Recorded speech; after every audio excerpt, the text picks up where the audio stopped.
Hey everyone, I'm Celeste and welcome to my BookTube channel. And as you can see today, I have a special guest.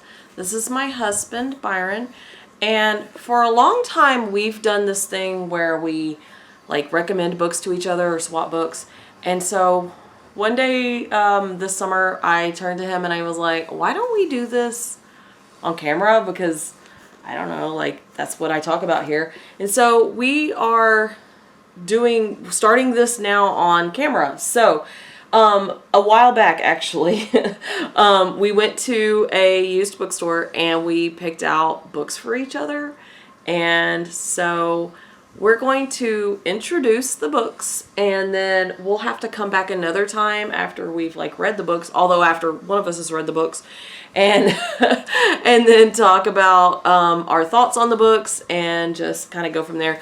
And we'll try, I don't want to say we'll do it monthly or anything like that, but as we're ready, we will go back and we will find new books, and we'll do different sort of, I don't know, prompts or whatever to choose the books. So the prompt for this set of books was you've never read a book about or from this author, or you've never read a book, you've never read that book, that. And so that's what motivated us picking the books for each other that we picked. So, do you want me to go first? You first. Okay.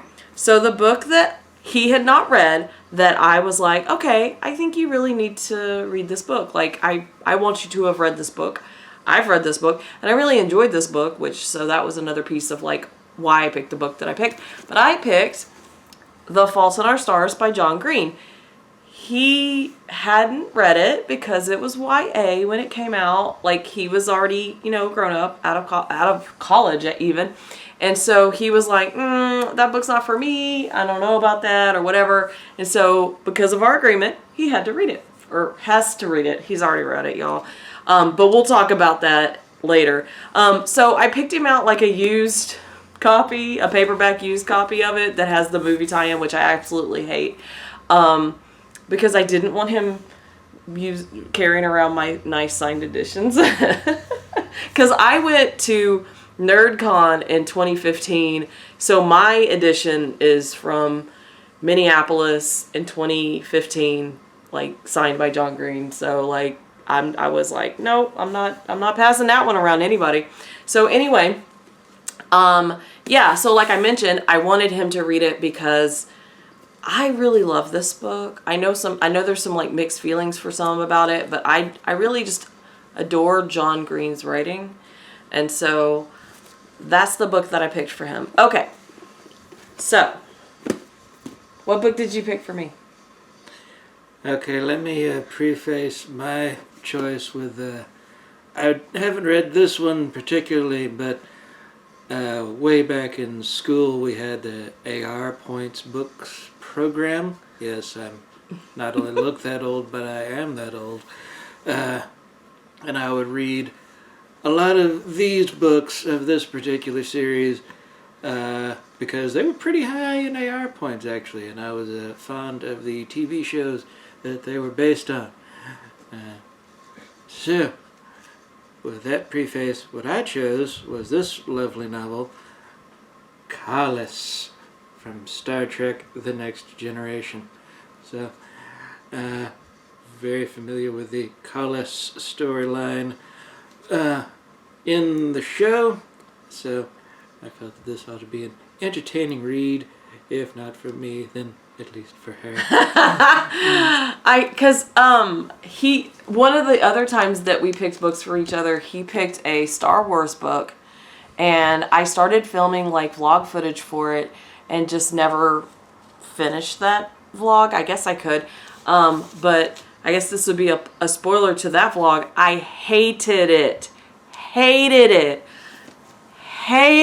I probably would have hated it less had I not read was it the 10th anniversary edition or 15th? It was an anniversary edition where the author had put his stupid remarks in the margins, and I'm, you know, like, I am an English teacher. I was an English major for my bachelor's degree and my master's degree. So if there's side notes and footnotes, like, I'm gonna read them because I was trained to. That's just my nature.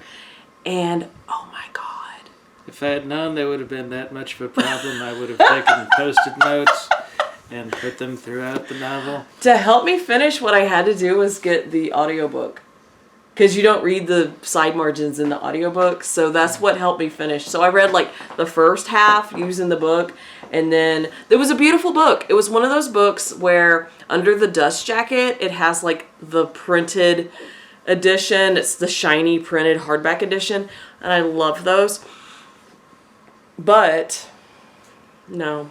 I mean, and also there were elements of the story that I didn't agree with. But that's that book. So Star Wars didn't go well, so we're going to try Star Trek.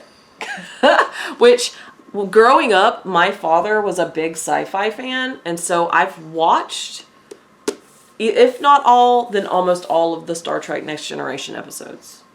It was like a thing that was, like, if it was on TV back in the day, then it was on my one of the TVs in my house. Like, I was being exposed to it, and I watched a lot of it, so I'm interested.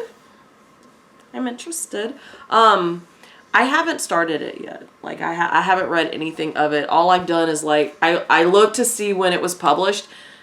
This was published in 2012 originally. This was published in 1996. A little old. Well, they're both used books, though. So it's going to be fun. So we are going to, like, stop that here. And then we will come back and talk about our thoughts. He already has thoughts because he read it very quickly. I read it in one day. He read it in one day. So I don't think I'm going to read this book in one day because you guys know I'm like promiscuous when it comes to reading books. Like, I'll read like 6 at a time. So I'll let it become part of the mix. But anyway, so that is our intro video to this. If you have read either of these books, I imagine a lot of people have read The Fault in Our Stars. But if you have thoughts or comments, or you have suggestions for books that maybe we could suggest for each other, that might be interesting in the future. But anyway, thanks for watching. You have anything else you want to say? No? Okay. So we will see you guys in the next video. Bye!